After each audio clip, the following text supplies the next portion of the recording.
বাবাজি একটা বারের জন্য তুমি হিসাবটা মিলাও, তুমি আমি কবরের মধ্যে কি জবাবটা দেব। যুবকরে আসার কিন্তু একটা সিরিয়াল আছে, যাবার কিন্তু কোনো সিরিয়াল নাই। আসার সময় আগে দাদা আসে, তারপরে বাবা আসে, তারপরে তুমি সন্তান। যাবার সময় দাদার সামনে নাতি দুনিয়া থেকে বিদায় হয়ে যায়, বাবার সামনে সন্তান দুনিয়া থেকে বিদায় হয়ে যায়, মায়ের সামনে সন্তান কবরস্থ হয়। যুবকরে বলো বলো, তোমার মার সাথে তুমি খারাপ আচরণ করেছো, বাবার সাথে তুমি খারাপ আচরণ করেছো। বাবা মা কিন্তু চিরস্থায়ী থাকবে না, তুমিও কিন্তু চিরস্থায়ী থাকবে না। তবে তাদের সাথে খারাপ আচরণ করার কারণে, তাদের সাথে খারাপ আচরণ করার কারণে আল্লাহ পাক রব্বুল আলামিন তোমার মৃত্যুটা কিন্তু জাহান্নামে মৃত্যু দান করবেন। ওরে বান্দা শোনো, আল্লাহর নবীর কাছে এক সাহাবী সে ডাক দিয়া বলে, ইয়া রাসূলুল্লাহ, ইয়া হাবিবাল্লাহ, নবী গো খিদমত করব কার? আল্লাহর নবী বলছেন তোমার মার। এরপরে খিদমত করব কার? নবীজি বলছেন তোমার মার। এরপরে খিদমত করব কার?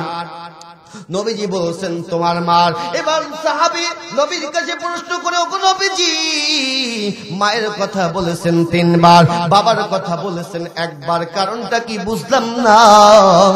এবার নবী আমার ডাক দিয়া বলেন, হামালাতু উম্মুহু, মা তোমাকে পেটে ধারণ করেছে, তোমার বাবা তোমাকে পেটে ধারণ করে না। ওয়াহানান আলা ওয়াহানিন, বোঝার পরে বোঝা মা সহ্য করেছেন, বাবা সহ্য করে না। ওয়াফিসালুহু ফি আমাইন, 2 বছর দুগ্ধ মা খাওয়াইছেন, বাবা খাওয়ায় না। এই তিনটা কষ্ট করেছেন, মা বাবা করে না। এই জন্য মায়ের খেদমতের কথা বলেছেন 3 বার, বাবার খেদমতের কথা বলেছেন কয়বার? এর যুবক, বিজ্ঞান বলেছে একটা সন্তান মায়ের স্তন চেটে চেটে 36 মণ পর্যন্ত দুগ্ধ পান করেছে। তুমি আমি কিন্তু 36 মণ পর্যন্ত মায়ের স্তন চেটে চেটে 36 মণ পর্যন্ত দুধ পান করেছি। শুধু তাই নয় রে যুবক, বিজ্ঞান বলেছে একটা সুস্থ শরীরের মানুষের শরীরের মধ্যে 47 ইউনিট পর্যন্ত ব্যথা সহ্য করতে পারে। কিন্তু তোমার আমার মা, তোমার আবার মা তার শরীরের মধ্যে তোমাকে সন্তান জন্ম দিতে গিয়া 57 ইউনিট পর্যন্ত ব্যথা সহ্য করেছে। কথা বলেন ঠিক কিনা? এই মায়ের সাথে খারাপ আচরণ করো না রে যুবক। যদি খারাপ আচরণ করেই থাকো, আজকে বাড়িতে গিয়া বাবার পাও জড়াইয়া ধরবা, মায়ের পাও জড়াইয়া ধরবা, আর ডাক দিয়া বলবা, বাবা অপরাধ করেছি, বাবা অপরাধ করেছি, মাফ করে দাও। যুবক শোনো, তামাম পৃথিবীর ওলি আল্লাহ গাছ কুতুব সকল মানুষ যদি একটা গ্লাসে যদি ফু দেয়, তোমার আমার মা যদি অন্য আর একটা গ্লাসে শুধু ফু দেয়, আল্লাহর কসম, আল্লাহর কসম, আল্লাহর কসম, মায়ের দোয়াটা কবুল করে নিবেন কে? এ যুবক, আজকে মা আছে, মায়ের কদর করো না। বাবা আছে, বাবার কদর করো না। এখানে অনেকের মা নাই, বাবা নাই। মা বাবার ওয়াজটা শোনার সাথে সাথে কলিজাটা ছিঁড়ে চৌচির হয়ে যাচ্ছে। ওই যে এক যুবক বিদেশ থেকে আসতেছে, বিদেশ থেকে 3 বছর পরে বাংলাদেশে আসবে, 3 বছর পরে আসবে, মায়ের কাছে মোবাইল দিছে, মা গো 3 বছর পরে বাংলাদেশে তোমার সাথে দেখা করার জন্য আসতেছি। ও মা, জীবনে ভালো কিছু খাইতে, ভালো কিছু পরিধান করতে পারো না। মা, আমি কিন্তু তোমার জন্য বিদেশ থেকে একটা স্বর্ণের চেন কিনে নিয়ে আসবো। আমি বাংলাদেশে এসে তোমার গলায় আমি নিজের হাতে পরিধান করিয়ে দেব।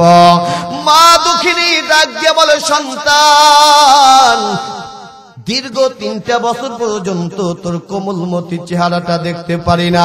আয় আয় আয়, তুই বাংলাদেশে আয়, তোর চেহারাটা দেখলে আমার মার কলিজা ঠান্ডা হয়ে যাবে। আল্লাহু আকবার বলেন। এবার সন্তান বাংলাদেশে আসবে, মাল সামানা ব্রিকে সবগুলো তিনি গুছাইতেছে। কিন্তু বাংলাদেশে আসার মাত্র 1 সপ্তাহ পূর্বেই জনম দুঃখিনী মা দুনিয়া থেকে বিদায় হয়ে গেছে। এলাকার লোকেরা ডাক দিয়া বলে, ও তো বিদেশ আছে, মাকে অনেক মোহাব্বত করে, মায়ের পাগলের কাছে বলার দরকার নাই। ওখানে ওরে সান্ত্বনা দেওয়ার মতন কেউ নাই, বুঝানোর মতন কেউ নাই। ওর কাছে বলা লাগবে না কবরস্থ করে দাও, মাটি দিয়ে দাও, বলা লাগবে না।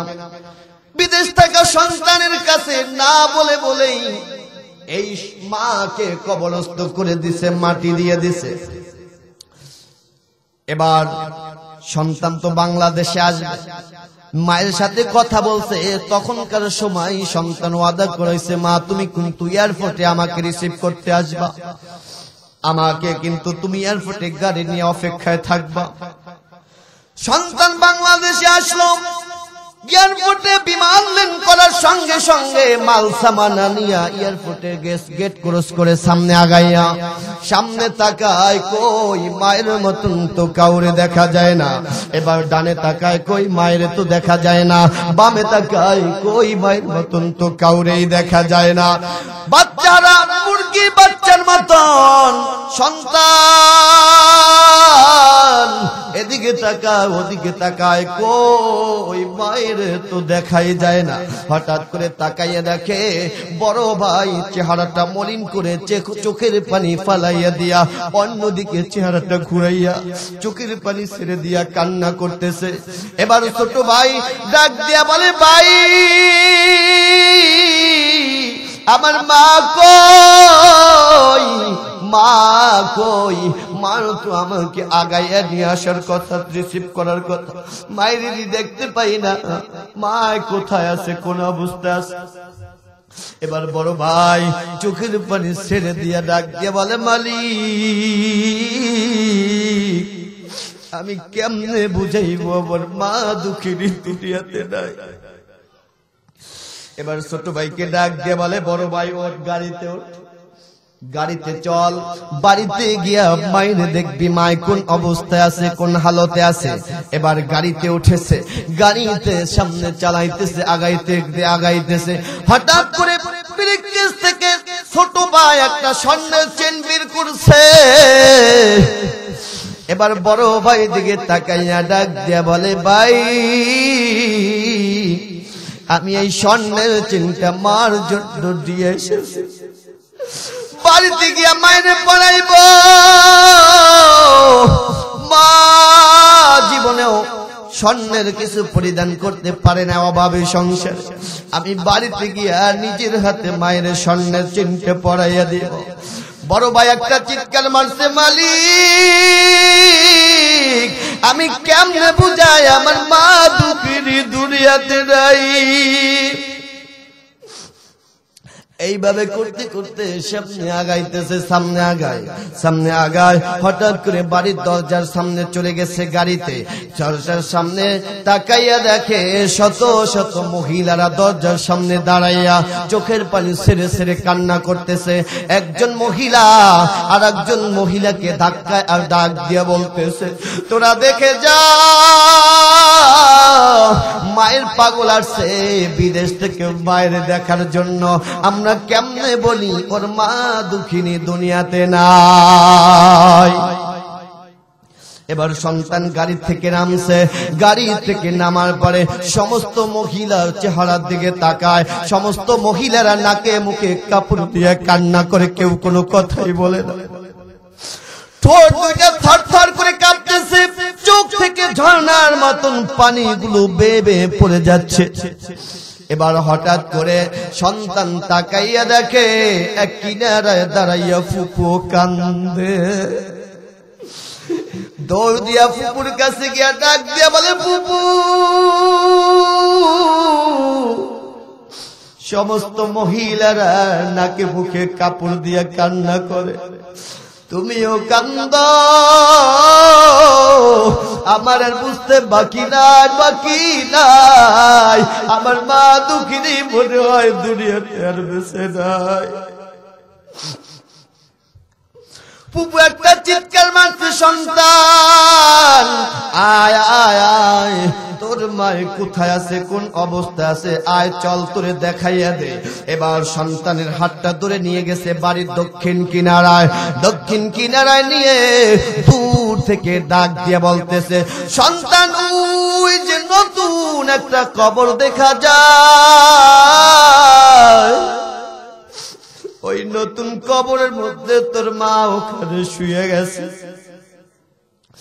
বিদেশ থেকে আসা সন্তান হাতে চিনতে নিয়ে একটা দৌড় মারছে মায়ের কবরের কাছে।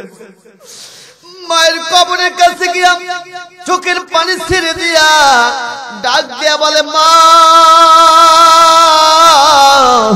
যেদিনকা তুমি জীবিত ছিলা সেদিনকা পকেটে টাকা ছিল না, আজকে পকেটে টাকার অভাব নাই, কিন্তু তুমি কেমনে ফাঁকি দিয়া ওই কবর বাড়িতে চলে গেছো মা? ও মা,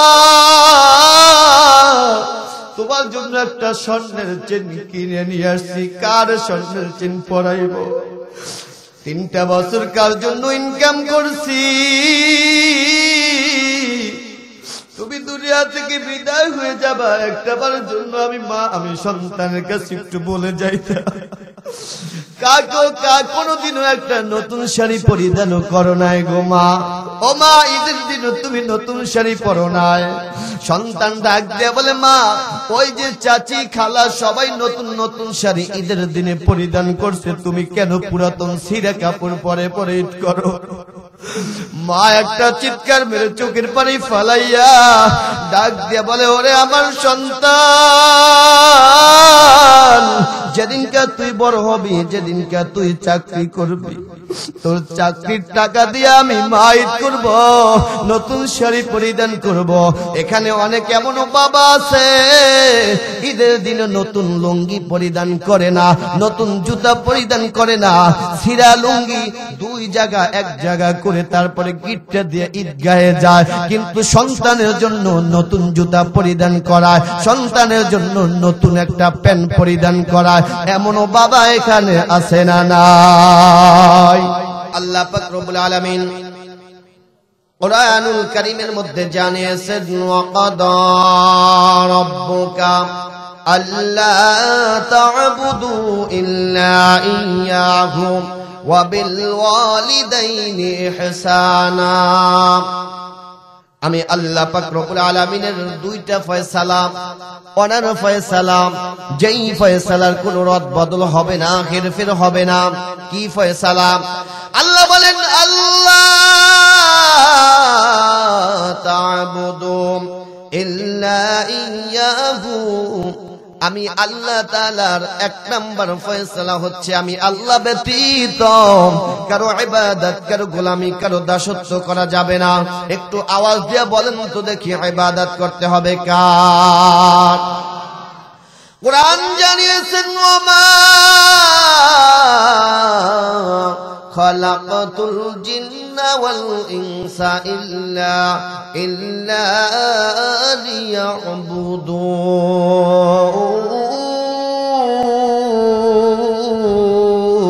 লিয়াবুদুন। আল্লাহ পাক রব্বুল আলামিন বলেন, আমি আল্লাহ তাআলা জিন জাতি এবং মানব জাতিকে আমার ইবাদত, আমার গোলামি, আমার দাসত্ব করার জন্য সৃষ্টি করেছি। কোন বান্দা আল্লাহ ব্যতীত কারো ইবাদত করা যাবে না, আল্লাহ ব্যতীত কারো দাসত্ব করা যাবে না, আল্লাহ ব্যতীত কারো গোলামি করা যাবে না। এটাই আল্লাহ বলছেন, ওয়ামা খালাকুতুল জিন্না ওয়াল ইনসা, আমি আল্লাহ তাআলা জিন এবং ইনসানকে আমার ইবাদত করার জন্য সৃষ্টি করেছি। বান্দা গোলামি করবে কার? আওয়াজ দিয়ে বলেন, ইবাদত করবে কার? সিজদা দিব কার নামে? আল্লাহ বলেন, কুল ইন্না সালাতি ওয়া নুসুকি ومحياي ومماتي لله رب العالمين।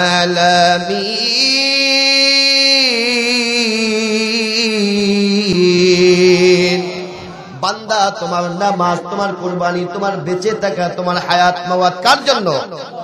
আমরা ইবাদত করব কার জন্য? আল্লাহ বলেন, আমি আল্লাহ ব্যতীত কোন বান্দা যদি আল্লাহ ব্যতীত অন্য কারো কাছে যদি মাথাটা মস্তক অবনত করে, অন্য কারো কাছে যদি সিজদা দেয়, কোন পীরের কাছে গিয়া যদি কেউ সিজদা দেয়, মাজারে গিয়া কেউ যদি সিজদা দেয়, দরগা দুর্গায় গিয়া যদি কেউ সিজদা দেয়, ওই বান্দা আর মুমিন থাকে না, মুশরিক হয়ে যায়। কথা বলেন ঠিক কিনা? আর আল্লাহ বলেন, কোন মুশরিকদের জন্য আমি আল্লাহ তাআলা জান্নাত রাখি নাই, মুশরিকদের জন্য জান্নাত হারাম করে দিয়েছেন কে? কোরআন জানিয়েছেন من يشرك بالله فقد حرم الله عليه الجنة আমি আল্লাহ তাআলা স্থায়ীভাবে মুশরিকদের জন্য জান্নাত হারাম ঘোষণা করলাম। এইজন্য কারো কাছে গিয়ে সিজদা করা যাবে না, কোন মাজারে গিয়া মস্তক অবনত করা যাবে না। একটু আওয়াজ দিয়া বলেন মস্তক অবনত হবে কার কাছে?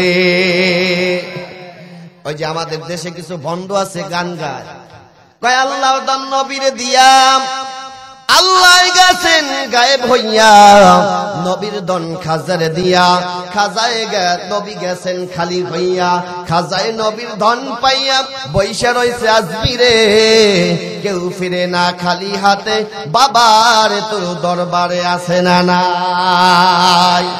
অথচ বলা উচিত ছিল আল্লাহ তোমার দরবারে কেউ ফিরে না খালি হাতে, আর বাবা তোমার দরবারে মাটির খোঁড়া লইয়া দৌড়াদৌড়ি করে, একটু যদি খিচুড়ি কম পড়ে কিলা কিলির ধুম পড়ে। কথা বলেন ঠিক কিনা? আল্লাহ তোমার দরবারে কেউ ফিরে না খালি হাতে। তাহলে শিরক করা যাবে, অন্য কারো ইবাদত করা যাবে। আল্লাহ তাআলা নবীকে ডাক দিয়া বলেন, ওগো নবী, লা ইন আশরাকতা লা ইয়াহবাতান্না আমালুকা ওয়া লা তাকুনান্না মিনাল খাসিরিন। ওগো নবীজি, আপনিও যদি শিরক করেন, কাকে বলছেন? নবীকে বলতেছেন। ওগো নবীজি, আপনিও যদি শিরক করেন, আপনি যদি উল্টা পাল্টা করেন, লা ইয়াহবাতান্না, লামে তাকিদ নুনে তাকি সাকিনা দিয়ে আল্লাহ বলেন, লা ইয়াহবাতান্না আমালুকা ওয়া লা তাকুনান্না মিনাল খাসিরিন। ওগো নবী, আপনিও যদি শিরক করেন, আপনিও যদি উল্টা পাল্টা করেন, তাহলে আপনার জীবনের সমস্ত আমল বাতিল করে দিবেন কে? মেয়াসা, নবীর আমল যদি শিরিক করার কারণে আল্লাহ বলছে, নবী আপনি যদি শিরিক করেন তাহলে আপনার জীবনের আমল আমি আল্লাহ তাআলা বাতিল করে দিব, যার সম্পর্কে আল্লাহ বলছেন লিয়াগফির লাকাল্লাহু মা তাকদ্দামা মিন যামবিক। ওগো নবী, আপনার পিছনের গুনাহ মাফ, সামনের গুনাহ মাফ। আল্লাহু আকবার বলেন।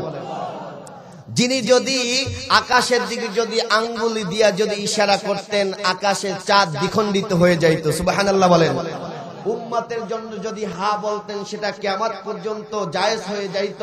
উম্মতের বেলায় যদি না বলতেন, কিয়ামত পর্যন্ত সেটা উম্মতের জন্য নাজায়েজ হয়ে যাইত। সেই নবীকে আল্লাহ তাআলা ধমক দিয়া বলেন, হুমকি দিয়া বলেন, ওগো নবী, আপনি যদি শিরিক করেন, আপনি যদি উল্টা পাল্টা করেন, আপনি যদি আমি আল্লাহ তাআলা ব্যতীত অন্য কারো যদি ইবাদত করেন, আপনার জীবনের সমস্ত আমল বাতিল করে দিব। আল্লাহ যদি নবীর সমস্ত আমল বাতিল করে দেন, আর আপনি সবির আলী মোল্লা আপনার, হ্যাঁ, কয় দয়াল বাবা কিবলা খাবা আইনাল কারিগর, আয়না বসাইয়া দে মোর কলবের ভিতর, বাবারে আয়না বসাইয়া দে মোর কলবের ভিতর, আছে না নাই? দয়াল বাবাই বলে আয়না কলবে বসাই দিব। পৃথিবীর কেউ কোন মানুষকে কোন পীরেও হেদায়েত দিতে পারে না, পারে? বলেন, হেদায়েত দেওয়ার মালিককে। আর আয়না বসাইল কে? ডাইশা। আল্লাহ বলেন, মাইয়ুদলিলিল্লাহু ফালা মুদিল্লা লাহু ওয়া মাইয়ুদলিলহু ফালা হাদিয়া লাহু। আমি আল্লাহ তাআলা যদি কাউকে হেদায়েত দান করি, দুনিয়ার কোনো মানুষ তাকে গোমরাহ করতে পারবে না। আর আমি আল্লাহ যদি কাউকে গোমরাহ করে দেই, তামাম পৃথিবীর মানুষ একত্রিত হয়েও তাকে হেদায়েত দিতে পারবে না। কথা বলেন ঠিক কিনা? একটু আওয়াজ দিয়ে বলেন তো দেখি, হেদায়েতের মালিক কে? আরো জোরে বলি, কে? কে? আল্লাহ নবী, বিশ্ব নবী রাহমাতুল লিল আলামিনের আপন চাচা আবু তালিব যেদিন দুনিয়া থেকে বিদায় হয়ে যায়, মৃত্যু সজ্জায়, এবার রাহমাতুল লিল আলামিন নবীজির আপন চাচা আবু তালিবের খাটের পাশে গিয়া বসে, খাটের পাশে গিয়া বসে ডাক দিয়া বলে, ইয়া আম্মি আবি তালিব, কুল লা ইলাহা ইল্লাল্লাহ কালিমাতান আশহাদু আল্লাকা বিহা ইনদাকা ইয়াওমাল কিয়ামাহ। ও চাচা গো, সারাটা জীবন আপনি আমাকে মোহাব্বত করতেন, ভালোবাসতেন। চাচা গো, আমাকে কোলে পিঠে করে করে আমাকে লালন পালন করেছেন। ওগো চাচা, আজকে আপনি জীবনের শেষ মুহূর্তে একটু বলেন লা ইলাহা ইল্লাল্লাহ মুহাম্মাদুর রাসূলুল্লাহ। বলা লাগবে না, শুধু এতটুকু বলেন লা ইলাহা ইল্লাল্লাহ, বলেন মুহাম্মাদুর রাসূলুল্লাহ, বলা লাগবে না। ওগো নবী, ওগো চাচা, আপনি শুধু কালেমা স্বীকার করার কারণে কাল কিয়ামতের ময়দানে আমি রাহমাতুল লিল আলামিন আপনাকে সুপারিশ করে আল্লাহর জান্নাতে নিয়ে যাব। এবার আবু তালিব চিন্তা করতেছে, মুহাম্মদ তুমি যে কালেমার কথা বলো এটা তো সত্য কথা, মুহাম্মদ তুমি যে ইসলামের কথা বলো এটা সত্য কথা, কালেমা পড়বেন কি পড়বেন না চিন্তা করতেছেন। মনের মধ্যে বাসনা, কি করবে, পড়বেন কি পড়বে না। পাশে ছিল আবু সুফিয়ান, উতবা, সাইবা, পাশে ছিল কাফেরেরা। এবার উতবা, সাইবা, আবু সুফিয়ান ডাক দিয়ে বলেন, নেতা আপনার তো পালা বেশি ভালা না, আপনি কি কালেমা পড়বেন? ভালা না তো পালা, আপনি কি চান শেষ পর্যন্ত মুহাম্মাদের কাছে আত্মসমর্পণ করবেন? না, আপনি যদি এই মুহূর্তে যদি আপনি কালেমা পড়েন আর এই কালেমা পড়া অবস্থায় যদি আপনি দুনিয়া থেকে বিদায় হয়ে যান, তাহলে লোকের আপনাকে সারা জীবন কাপুরুষ বলে গালি দিবে, আবার বলবে শেষ পর্যন্ত আবু তালিব তার বাপ দাদার ধর্মের মুখে চুনকালি লাগাইছে, এই বলে বলে গালি দিবে। আপনি কি কালেমা পড়তে চান? আবু তালিবকে ফুলাইছে। কি করছে? ফুলাইছে। আমাদের সমাজে মানুষ দেখবেন, কিছু মানুষ আছে নেতা যখন স্টেজে ওঠে তখন পাম দিয়া খালি নেতারে ফুলায়, কথা কয় না। ফুটবলকে জিজ্ঞাসা করলাম, ফুটবল তোমার যে খালি লাত্যায়, তুমি যে লাতি খাও কারণটা কি? আমি যে অন্যের পামে ফুলি এই জন্য লাতি খাই। কথা বলেন ঠিক কিনা? গোটা 16টা বছর যারা বেজাতিদের পামে, দাদা বাবুদের পামে ফুলে যারা ইসলামের বিরুদ্ধে কথা বলেছে, আলেমদের বিরুদ্ধে কথা বলেছে, কোরআনের মাহফিল যারা বন্ধ করেছে, আজকে সেই জাতি 16 বছর পরে লাঠি মেরে এই দেশ থেকে তাড়িয়ে দিয়েছে। কথা বলেন ঠিক কিনা? এটা কারণ ছিল অন্যের পামে ফোলার ফজিলত। একটু সাউন্ড বাড়াই, অন্যের পামে ফোলার। আবু তালিব অন্যের পামে, কাফের মুশরিকদের পামে যখন ফুলেছিল, এমতা অবস্থায় তিনি কালেমা পড়ে নাই, বেঈমান হয়ে দুনিয়া থেকে বিদায় হয়ে গিয়েছেন।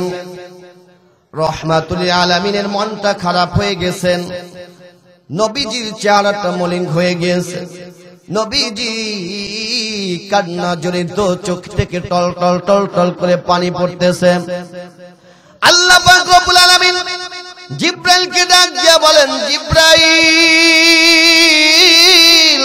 যাও যাও ওহীটা নবীর কাছে পাঠিয়ে দাও। এবার জিব্রাইল আলাইহিস সালাতু ওয়াস সালাম নবীজির কাছে ওহী নিয়ে আসেন। ইন্নাকা লা তাহদি মান আহবাবতা ওয়ালাকিন্নাল্লাহা ইয়াহদি মান ইয়াশা ওয়া হুয়া আ'লামু বিল মুহতাদিন।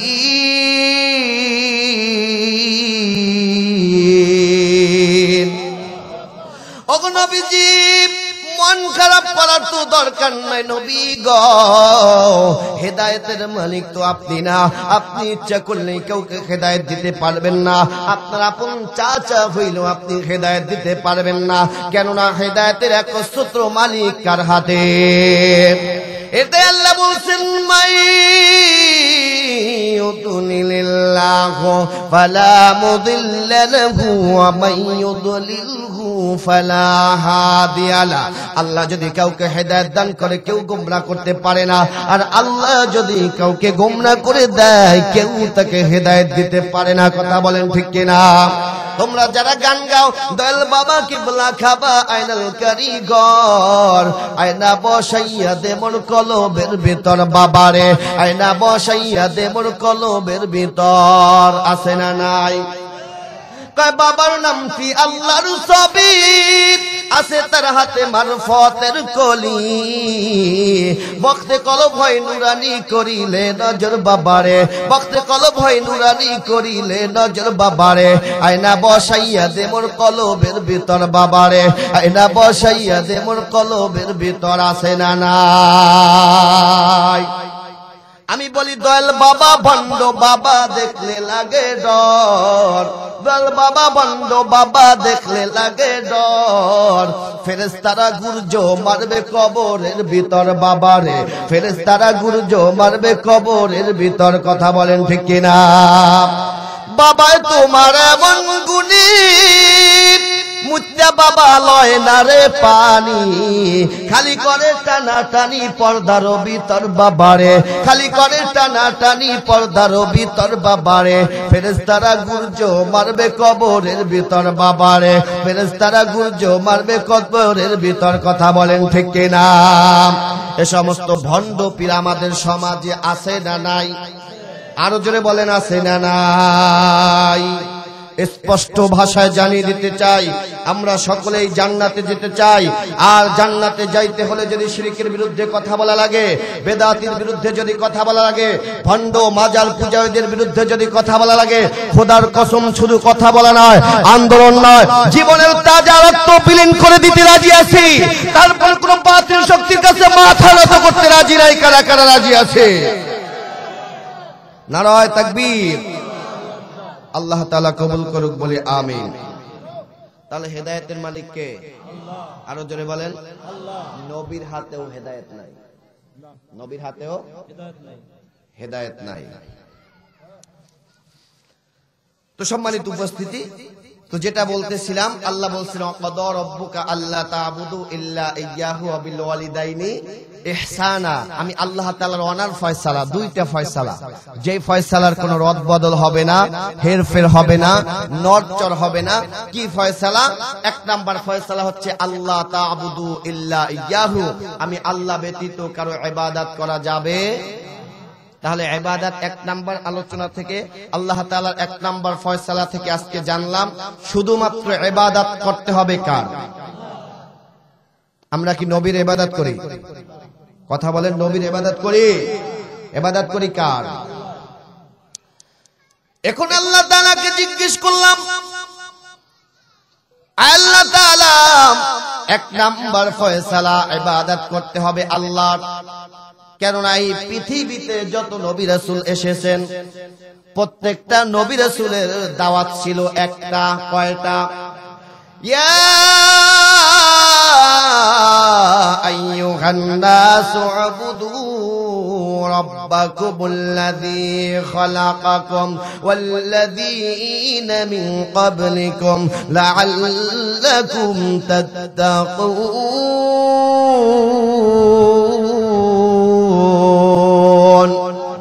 প্রত্যেক নবী রাসূলের দাওয়াত ছিল একটা ইয়া কওমি ইবুদুল্লাহ ইবাদত করো একমাত্র আল্লাহর একমাত্র ইবাদত করো আল্লাহর আল্লাহর সিজদা লুটিয়ে পড়ো সমস্ত মূর্তি পূজাগুলো বর্জন করো কথা বলেন ঠিক কিনা দ্বিতীয় নাম্বার ফয়সালা আল্লাহ বলেন ওয়া বিল ওয়ালিদাইনি ইহসানা দ্বিতীয় নাম্বার ফয়সালা হচ্ছে ইবাদত করতে হবে এক নাম্বার ফয়সালা আল্লাহ ফয়সালা হচ্ছে খিদমত করতে হবে পিতামাতার ইবাদত করতে হবে আল্লাহর খিদমত করতে হবে পিতামাতার একটা সন্তান তার জীবনের শেষ মুহূর্ত পর্যন্ত যেমনি ভাবে এক সেকেন্ডের জন্য তার রবকে ভুলতে পারে না সেই একটা সন্তান তার জীবনের শেষ মুহূর্ত পর্যন্ত এক সেকেন্ডের জন্য তার পিতামাতাকেও ভুলতে পারে না কথা বলেন ঠিক কিনা এক সেকেন্ডের জন্য যেমনি ভাবে রবকে ভোলা ঠিক হবে না সেইভাবে ভাবে এক সেকেন্ডের জন্য পিতামাতাকেও ভোলা ঠিক হবে না এজন্য আল্লাহ বলছেন ওয়াকাদা রাব্বুকা আল্লা তা'বুদু ইল্লা ইয়্যাহু ওয়া বিল ওয়ালিদাইনি ইহসানা ইবাদত করতে হবে আল্লাহর খিদমত করতে হবে কার আল্লাহ খিদমত করতে হবে পিতামাতার এখন আল্লাহ তাআলাকে জিজ্ঞেস করলাম, আয় মালিক, ইবাদত কেমনে করে করতে হয় আমরা জানলাম, ইবাদত কেমনে করে করতে হয় আমরা বুঝলাম, কিন্তু খেদমত কিভাবে করতে হয় এটা তো আমরা জানি না। কিভাবে খেদমত করে এটা তো আমরা বুঝি না। আমাদেরকে জানিয়ে দেন, আমাদেরকে বুঝিয়ে দেন। পরের অংশে আল্লাহ রাব্বুল আলামিন বলেন, ওয়াকফিদ লাহুমা জানাহাদ-দুল্লি মিনার রাহমাতি ওয়া কুল রাব্বিরহামহুমা কামা রাব্বায়ানি صغيرا।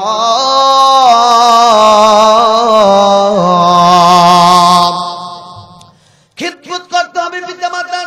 এর সন্তান, তোমার রহমতের চাদর মা বাবার পায়ের নিচে বিছিয়ে দেবা, এটা হচ্ছে ইহসান, এটা হচ্ছে ইহসান। এই জন্য খিদমত করতে হবে কার? আরো জোরে বলেন কার? আমার ভাইরা, আমার বন্ধুগণ, আল্লাহর নবী বিশ্ব নবী রাহমাতুল আলামিনের কাছে এসে এক সাহাবী প্রশ্ন করেছে, ইয়া রাসূলুল্লাহ, ইয়া হাবিবাল্লাহ, নবী গো, এই পৃথিবীতে সবচেয়ে ভালো আমল কয়টা? আল্লাহর নবী ডাক দিয়া বলেন, সাহাবী, এই পৃথিবীতে সবচেয়ে ভালো আমল হচ্ছে তিনটা। কয়টা? এক নম্বরে ভালো আমল হচ্ছে as-salatu liwaqtiha, সময় মতো নামাজ পড়া। তিনটা ভালো আমল খেয়াল করে নেন। আজকের মাহফিল থেকে সব আলোচনা তো মুখস্থ কইরা যদি যাইতে পারেন তাহলে আপনি নিজেই বক্তা হয়ে যাইতেন।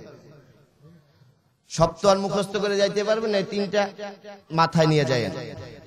নবীজির কাছে সাহাবী এসে প্রশ্ন করেছে, ওগো নবী, এই পৃথিবীতে সবচেয়ে ভালো আমল কয়টা? নবীজি বলছেন তিনটা। এক নম্বরে ভালো আমল হচ্ছে as-salatu liwaqtiha, সময় মতো নামাজ পড়া। কোরআন জানিয়েছেন, ইন্নাস সালাতা কানাত আলাল মুমিনিনা কিতাবাম মাওকুতা।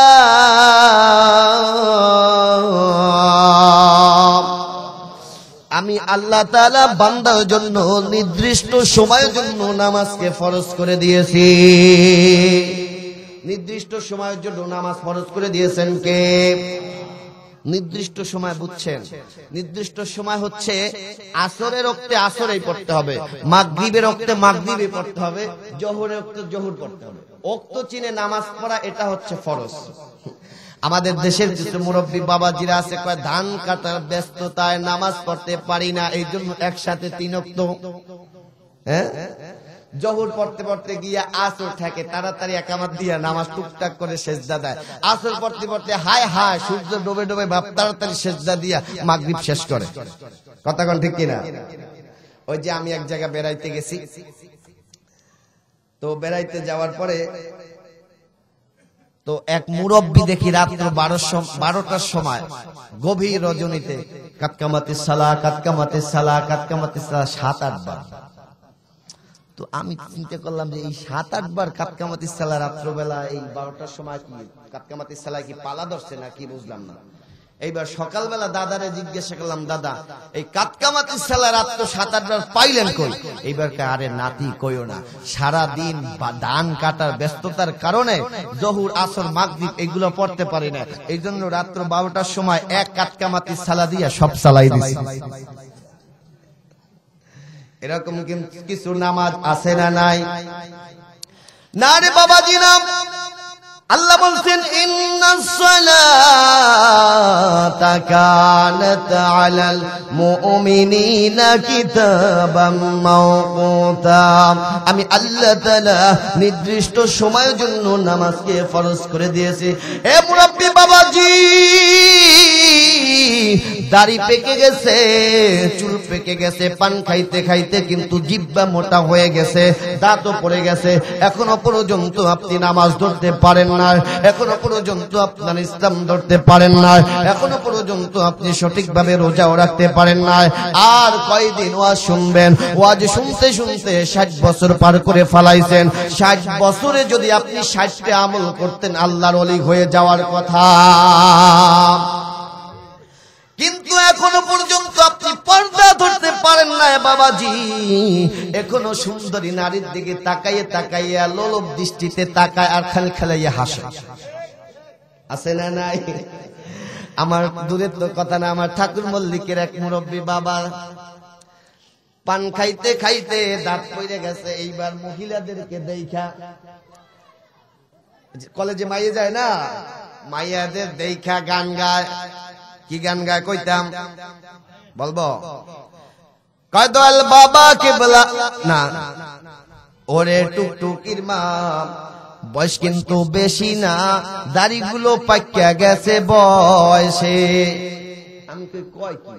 হ্যাঁ বলে দাড়ি বাতাসে পাচ্ছে। কয় ওরে টুকটুকির মা, বয়স কিন্তু বেশি না, দাড়িগুলো পাকিয়া গেছে বাতাসে। আমি কিটা কয়? 80-র উপরে বয়স, দাঁত নাই, হ্যাঁ বাতাসে না হয় দাড়ি পাকছে, তাহলে দাঁত পড়ছে কিসে? হ্যাঁ আমি বললাম ওরে টুকটুকির মা, বয়স কিন্তু কম না, চুলগুলো পাকিয়া গেছে বয়সে। নামাজ রোজা কইরো না কাজা, নামাজ রোজা কইরো না কাজা, আল্লাহ দেখতেছেন সর্বদাই।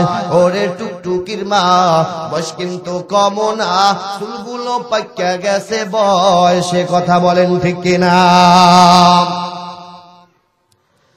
ওরে বাবাজি, মুরব্বী বাবাজি, চশমার উপর দিয়া কোন বেগানা নারীর দিকে তাকাও, কেউ দেখে না। কে দেখেন? মনে করছে আমি পুরা হইছি, দাড়ি রাখছি, মাথায় টুপি পরছি, কিন্তু যত অপকর্ম করি কেউ দেখে না। কিন্তু বলেন তো দেখি, কেউ না দেখলেও কে দেখেন? কুরআনুল কারীম জানিয়েছেন, ইয়ালামু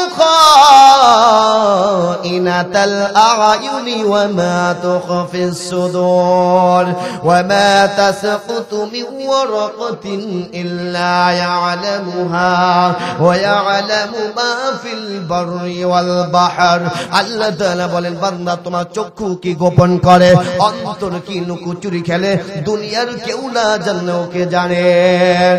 শুধু তাই নয়, পরের অংশে কত ভয়ঙ্কর কথা আল্লাহ তাআলা বলেছেন। দেখেন, আল্লাহ বলেন, ওয়া মা তাসকুতু মিন ওয়ারাকাতিন ইল্লা ইয়ালামুহা ওয়া ইয়ালামু মা ফিল বাররি ওয়াল বাহর। আল্লাহ তাআলা বলেন, বান্দা, ওরে বান্দা, এই পৃথিবীতে যে গাছপালা তরুলতা আছে না, কথা বুঝেন আমার? গাছপালা তরুলতা, আপনার একটু হা না বললেন, এইরকম একেবারে মুখ বন্ধ করে যদি চাবি আড়াই ফেলান, মুখ তালা মাইরা, তাহলে আমি সেল কইতাম, ওই যে নোয়াখালী থেকে আগে হুজুর আসতো, এগো বেতন দিয়ে রাখতো ধান দিয়া, নাকি? হ্যাঁ, ধান দিত, এরা সারা বছর ইমামতি করতো।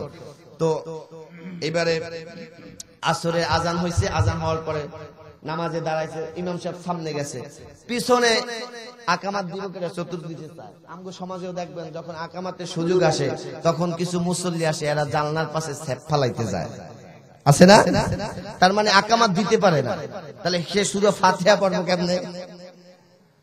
তো এইরকম চতুর্পাশে ইমাম সাহেব শুধু চাইতে আসে, নোয়াখালীর ইমাম সাহেব যে আকামাত দেব কেনা। এখন আকামাত দেওয়া তো লোক পায় না। পিছনে একজন মুসল্লি দাঁড়াই আসছিল, বলে আকামাত দেন। কে হুজুর আকামাত দেব কা? আমাদের ধান দেয় না, ধান দেয় না, তার মানে হচ্ছে হুজুর আমি ধান দিয়ে চাকরিতে রাখছি, আকামাত দেওয়া লাগবে কেন?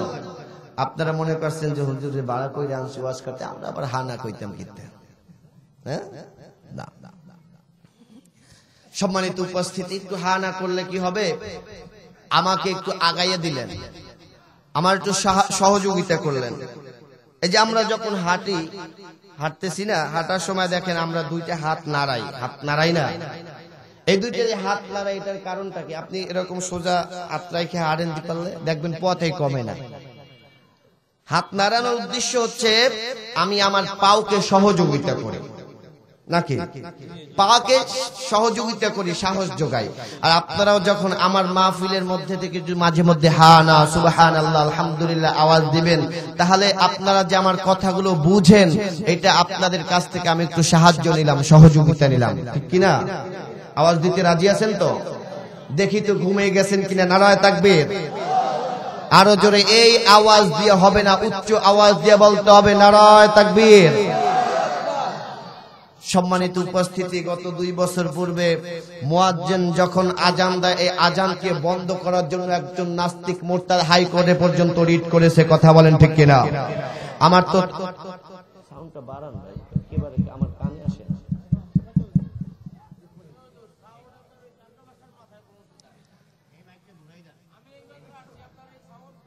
আমি তো জোরেই কই ভাই, না গেলে আমি কি করতাম? আমার বসেই দেন তো না, মাইকের সাউন্ড সুন্দর, উনি একটু মাইকের সার্ভিসও সুন্দর, চমৎকার হবে ইনশাআল্লাহ।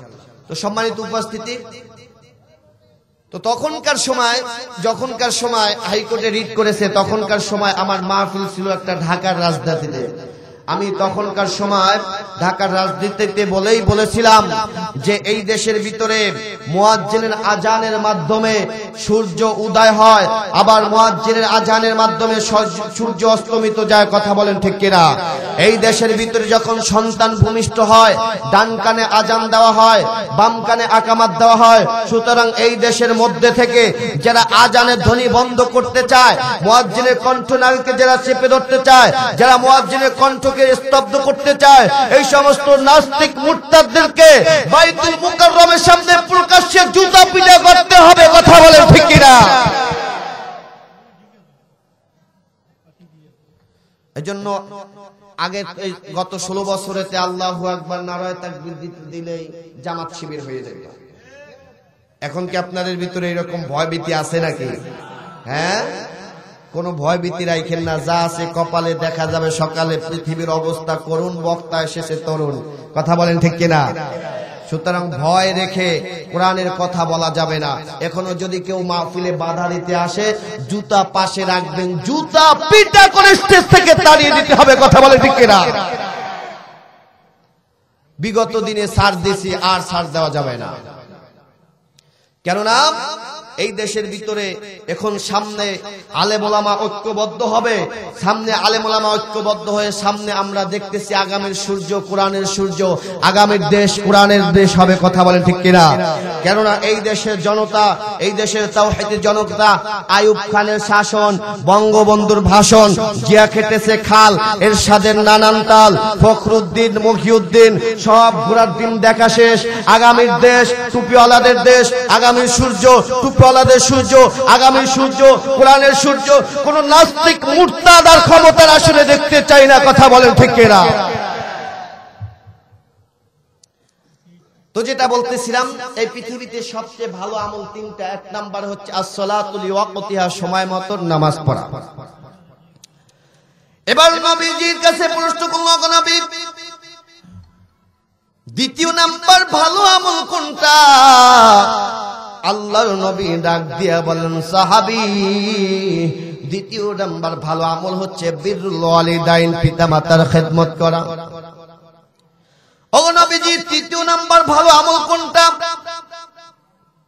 আল্লাহর নবী ডাক দিয়া বলেন, সাহাবী 3য় নাম্বার ভালো আমল হচ্ছে আল জিহাদু ফি সাবিলিল্লাহ, আল্লাহর রাস্তায় জিহাদ করা।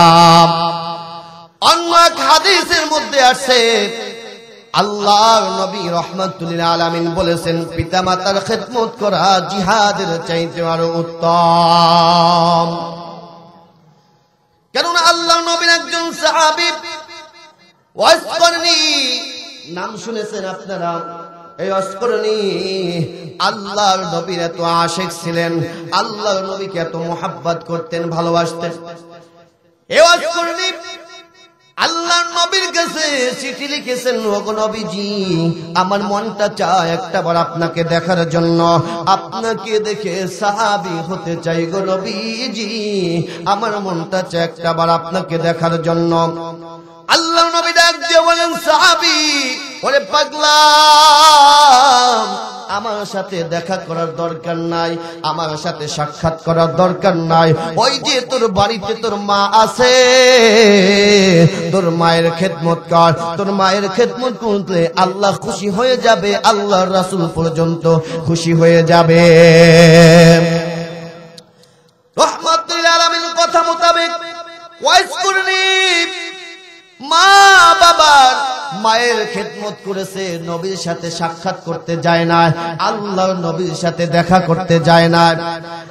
মায়ের খেদমত করেছে, মায়ের খেদমত করে নিচে নামে নাই, নিচে নামে নাই। আল্লাহ পাক রব্বুল আলামিন তার মর্যাদা এত বাড়িয়ে দিয়েছেন, এত বাড়িয়ে দিয়েছেন। আল্লাহর নবী যেদিন দুনিয়া থেকে বিদায় হয়ে যায়, আল্লাহর নবীর জুব্বা মোবারক ডাক দিয়ে বলেন সাহাবীদেরকে, বলেন সাহাবী,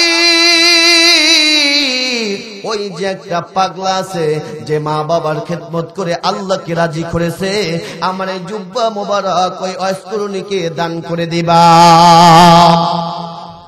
আর ওমরকে ডাক দিয়ে বলছেন, ওমর ওই পাগলার কাছ থেকে দোয়া নিবা, ওই পাগলার কাছ থেকে দোয়া নিবা যে মাকে খুশি করে আল্লাহকে রাজি করেছে। কাকে দোয়া নেওয়ার জন্য বলছেন? কাকে দোয়া নেওয়ার জন্য বলছেন? ওমরকে দোয়া নেওয়ার জন্য বলছেন যে ওমর রাদিয়াল্লাহু তাআলা আনহু এমন ভাবে আল্লাহকে রাজি খুশি করেছে, দুনিয়া থেকে জান্নাতের সার্টিফিকেট পেয়ে দুনিয়া থেকে বিদায় হয়েছে। শুধু তাই নয়, এই ওমরের মর্জিমা তো আল্লাহ পাক রব্বুল আলামিন টোটাল কোরআনুল কারীমের মধ্যে 13টা আয়াত নাজিল করেছেন। শুধু তাই নয় রে মুমিন, ওমর যে রাস্তা দিয়ে চলতো 40 দিন পর্যন্ত সেই রাস্তায় শয়তান আগমন করত না। সেই ওমরকে বলছেন ওয়াসকরনি থেকে দোয়া নিবা যে মাকে খেদমত করে আল্লাহকে খুশি করেছে। এজন্য আমার ভাইরা, আমার বন্ধুগণ, মায়ের খেদমত করতে হবে, বাবার খেদমত করতে হবে। কেননা নিঃস্বার্থভাবে বট বৃক্ষের ন্যায় সারাটা জীবন মাথার উপরে ছায়া দান করে একমাত্র বাবা মা। কথা বলেন ঠিক কিনা? পৃথিবীর কারো কাছ থেকে অধিকার নেওয়া যায় না, মায়ের কাছ থেকে অধিকার নেওয়া যায়, বাবার কাছ থেকে অধিকার নেওয়া যায়। পৃথিবীর অন্য কারো পকেটে যদি হাত দাও পকেট মার হইয়া যাইবা, কিন্তু বাবার পকেটে হাত দিয়া টাকা নিবা, এটা সন্তানের জন্য অধিকার। কথা বলেন ঠিক কিনা? আল্লাহর নবী রাহমাতুল আলামিনের কাছে এক সাহাবী তার সন্তানকে হাত ধরে নিয়ে গেছেন নবীজির কাছে। নবীজির কাছে নিয়ে ডাক দিয়া বলে, ইয়া রাসূলুল্লাহ, ওগো নবীজি, এটা আমার সন্তান, এটা আমার সন্তান। ও যখন ছোট ছিল তখন আমি বড় ছিলাম, ও যখন দুর্বল ছিল তখন আমি সবল ছিলাম, ও যখন হাঁটতে পারে না তখন ওরে কাঁধে করে নিয়ে হাঁটতাম, কোলে করে নিয়ে হাঁটতাম। কিন্তু নবীজি এখন আল্লাহ তাআলা পালা বদল করে ফেলাইছে, ওরে বানাইছে আল্লাহ সবল, আমাকে বানাইছে দুর্বল, ওরে বানাইছে ধনী, আমাকে বানাইছেন গরিব। এখন আমার সন্তানের পকেটে টাকা আছে, আমি বুড়া হয়ে গেছি, আমার পকেটে টাকা নাই, আমার পকেটে এখন টাকা নাই। কিন্তু ওগো রাসূল, ওগো হাবিব, ও যখন দুর্বল ছিল ওরে আমি খেদমত করেছি, ওরে কোলে করেছি, ও টাকা চাইলে টাকা দিতাম। কিন্তু এখন ও ধনী হইছে, ওর কাছে টাকা চাইলে ও আমাকে টাকা দেয় না, ও আমার কথা শোনে না। আল্লাহর নবী সাহাবীর সন্তানকে ডাক দেবে, সাহাবী এদিকে আসো, আনতা ওয়া মালুকা লিআবিকা, তোর ধন দৌলত এমনকি তোর দেহের মালিকও তোর বাবা, খবরদার বাবাকে দিতে গিয়ে বকইসলামি করিস না। এজন্য পিতা মাতার সাথে খারাপ আচরণ করা যাবে না, মায়ের সাথে খারাপ আচরণ করা যাবে না, বাবার সাথে খারাপ আচরণ করা যাবে না। এ যুবক, ও বৃদ্ধ বাবাজিরা, এইবার ভালো করে শুনেন, আবার কানটা লাগান। এই পৃথিবী থেকে আপনার আমার কিন্তু মরণ গ্রহণ করতেই হবে, মরা লাগবে। সব মৃত্যু কিন্তু ভালো মৃত্যু নয়, সব মৃত্যু জান্নাতি মৃত্যু নয়, কিছু মৃত্যু আছে জাহান্নামী মৃত্যু। আল্লাহর নবী বলেছেন জাহান্নামী মৃত্যুর আলামত হচ্ছে মোট 5টা। কয়টা? সবাই বলেন কয়টা? জাহান্নামী মৃত্যুর আলামত হচ্ছে 5টা। এই 5টা আলোচনা বলে সংক্ষিপ্তভাবে আমি আলোচনা একটু শেষ করার দিকে ইতি টানব। হ্যাঁ, জাহান্নামী মৃত্যুর আলামত 5টা। আল্লাহ নবী বলেছেন 1 নম্বর আলামত, লাউ ফারিহাল মুসলিমুনা বিমাউতি। নবীজি বলেছেন কারো মৃত্যুতে যদি এলাকার লোকেরা খুশি হয়ে যায়, কওমের লোকেরা যদি খুশি হয়ে যায়, ওই ব্যক্তির মৃত্যুটা সাধারণ মৃত্যু নয়, ওই ব্যক্তির মৃত্যুটাও জাহান্নামী মৃত্যু হয়ে যায়।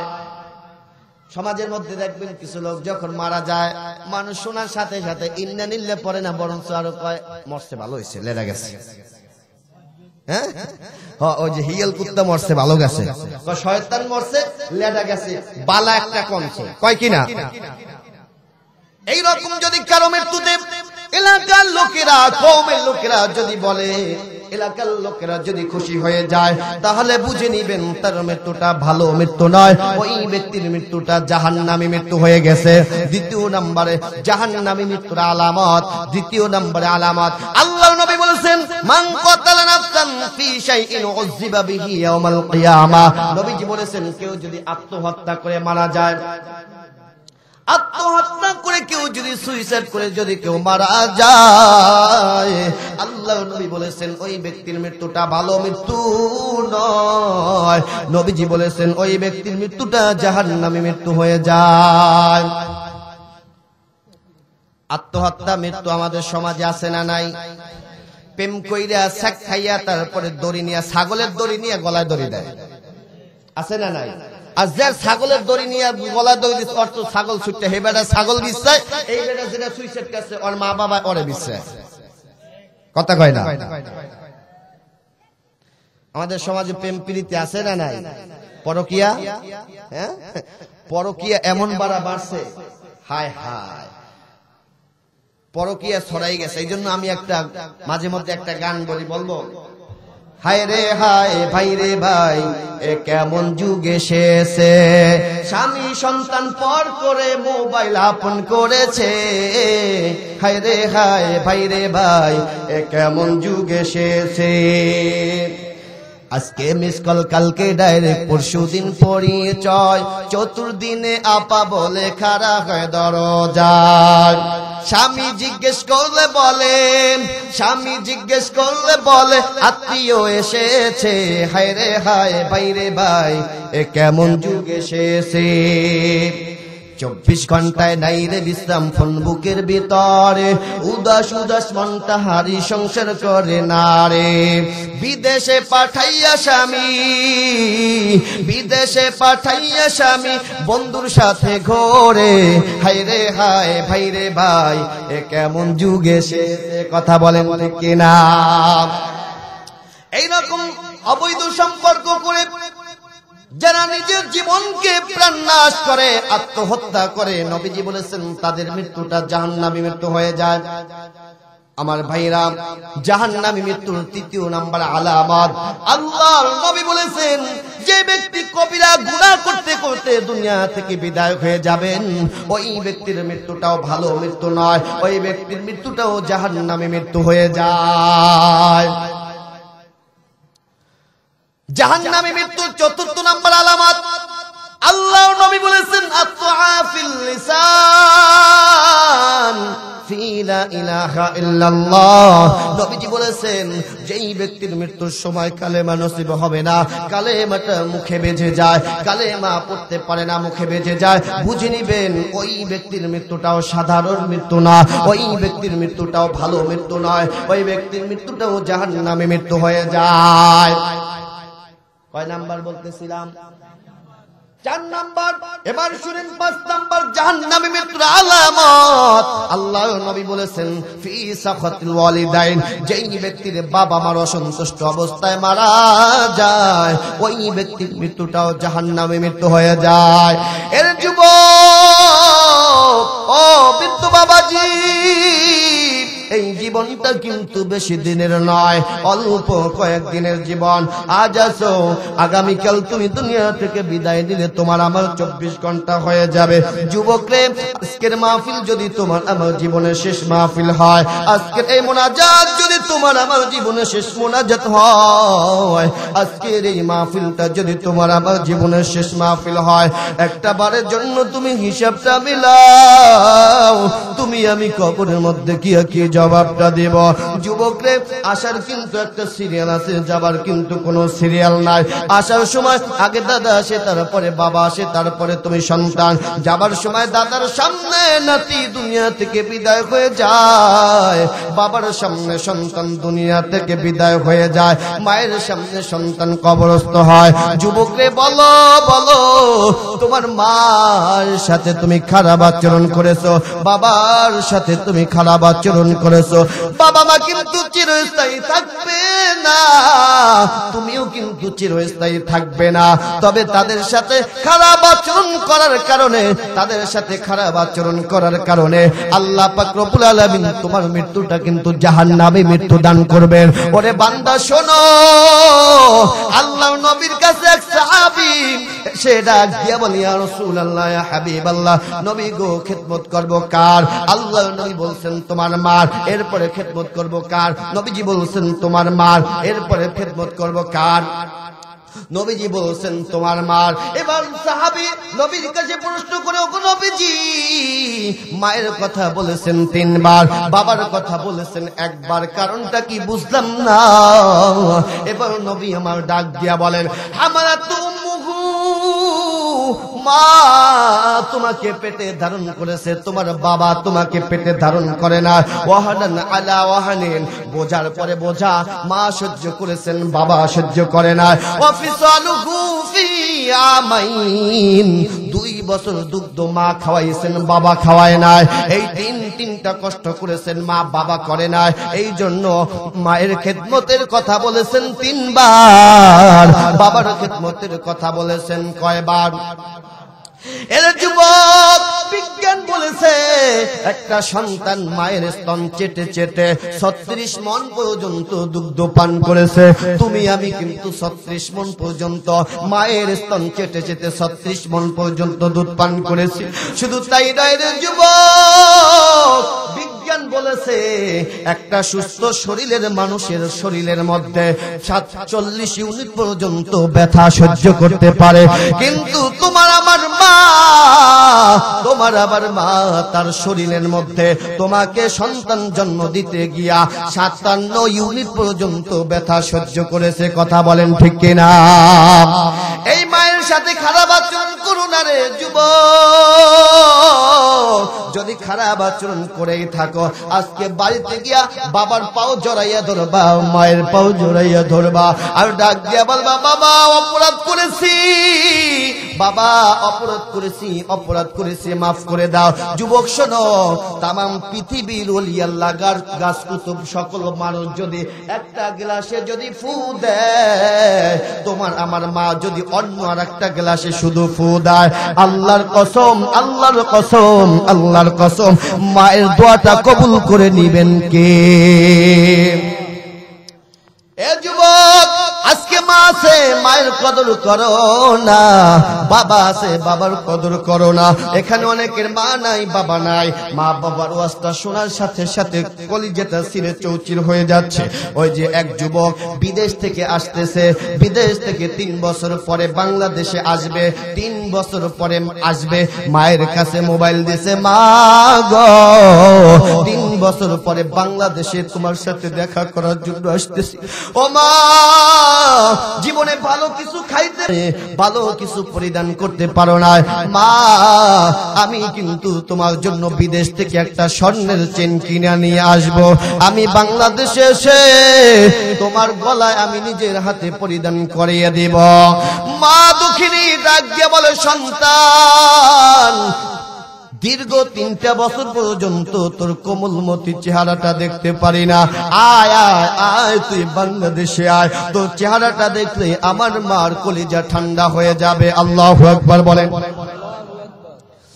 এবার সন্তান বাংলাদেশে আসবে, মাল সামানা বিকে সবগুলো তিনি গুছাইতেছে। কিন্তু বাংলাদেশে আসার মাত্র 1 সপ্তাহ পূর্বেই জনম দুঃখিনী মা দুনিয়া থেকে বিদায় হয়ে গেছে। এলাকার লোকেরা ডাক দিয়া বলে, ও তো বিদেশ আছে, মাকে অনেক মোহাব্বত করে, মায়ের পাগলের কাছে বলার দরকার নাই, ওখানে ওরে সান্ত্বনা দেওয়ার মতন কেউ নাই। বুঝানোর মতন কেউ নাই, ওর কাছে বলা লাগবে না কবরস্থ করে দাও, মাটি দিয়ে দাও, বলা লাগবে না। বিদেশ থাকা সন্তানের কাছে না বলে বলেই এই মাকে কবরস্থ করে দিছে, মাটি দিয়ে দিছে।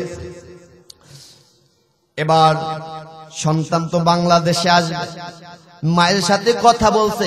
তখনকার সময় সন্তান ওয়াদা করেছে, মা তুমি কিন্তু এয়ারপোর্টে আমাকে রিসিভ করতে আসবা, আমাকে কিন্তু তুমি এয়ারপোর্টে গাড়ি নিয়ে অপেক্ষায় থাকবা। সন্তান বাংলাদেশে আসলো, এয়ারপোর্টে বিমান ল্যান্ড করার সঙ্গে সঙ্গে মাল সামানা নিয়া এয়ারপোর্টের গেট ক্রস করে সামনে আগাইয়া, সামনে তাকায়, কই মায়ের মতন তো কাউরে দেখা যায় না।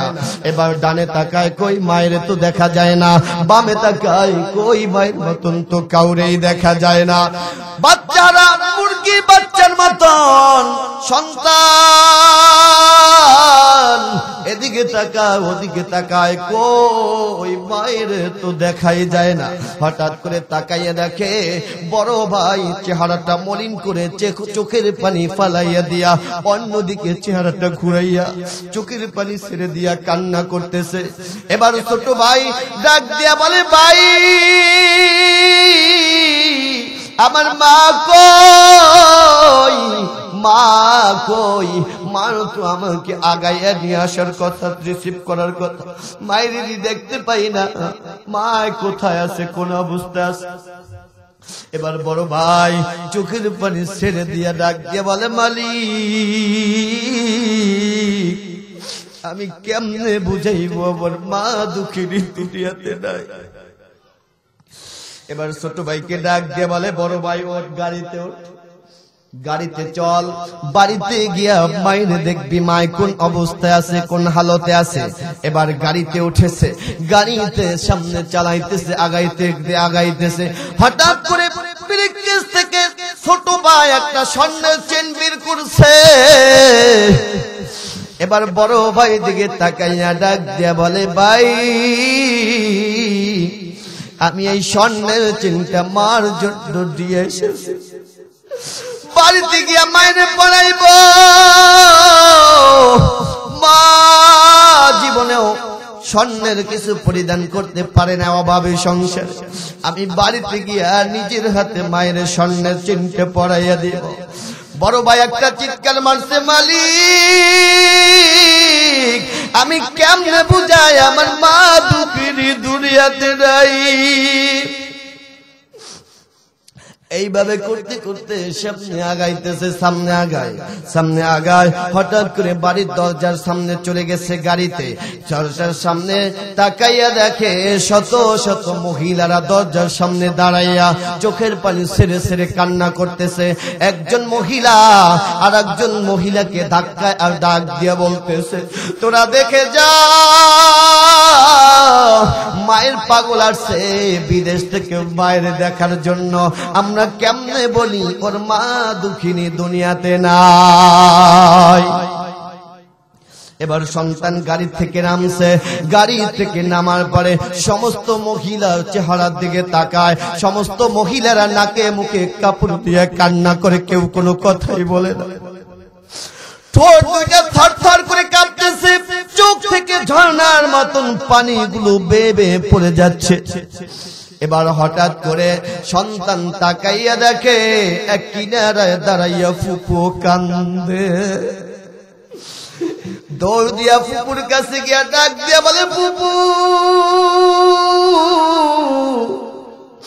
সমস্ত মহিলারা নাকে মুখে কাপড় দিয়া কান্না করে, তুমিও কান্দ,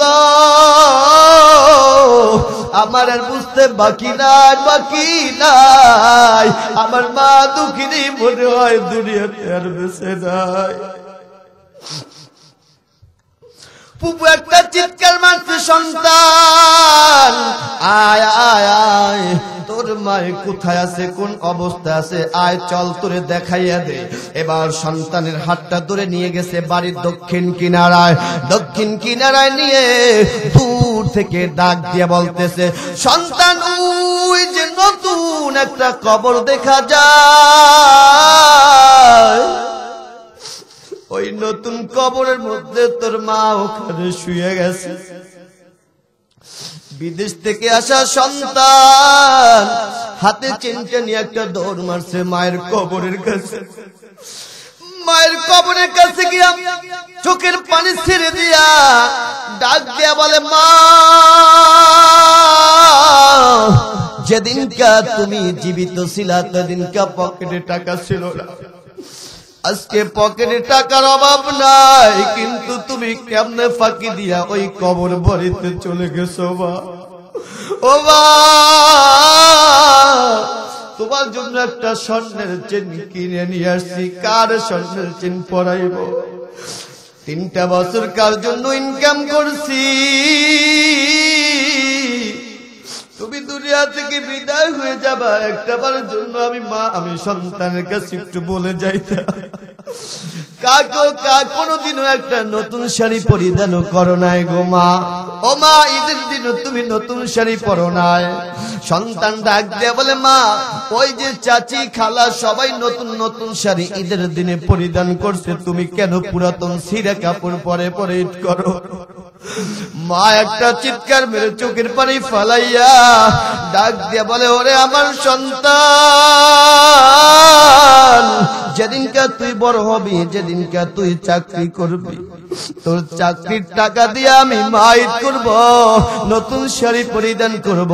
এখানে অনেক এমন বাবা আছে ঈদের দিনে নতুন লুঙ্গি পরিধান করে না, নতুন জুতা পরিধান করে না, ছিঁড়া লুঙ্গি 2 জায়গা 1 জায়গা করে তারপরে গিটটা দিয়ে ঈদগাহে যায়, কিন্তু সন্তানের জন্য নতুন জুতা পরিধান করায়, সন্তানের জন্য নতুন একটা প্যান্ট পরিধান করায়। এমনও বাবা এখানে আছে না নাই? এ যুবক, এইরকম যাদের বাবা মা কষ্ট করে করে সন্তানকে তিল তিল করে বড় করাইতেছে, কেমনে তুমি ভুলে যাও? কেমনে মাকে ভুলে যাও? কেমনে বাবাকে ভুলে যাও? এই জন্য আজকে আদা করাইবা 2টা হাত তুলে যুবকদেরকে আদা করাতে চাই। আর কোনোদিন মায়ের সাথে খারাপ আচরণ করবা না, বাবার সাথে কোনোদিন খারাপ আচরণ করবা না। কে কে আছেন 2টা হাত তুলে আল্লাহকে দেখাই দেয়। নারায়ে তাকবীর, নারায়ে তাকবীর। আয় আল্লাহ তাআলা মালিক, হাত সোজা করেন, হাত সোজা করেন।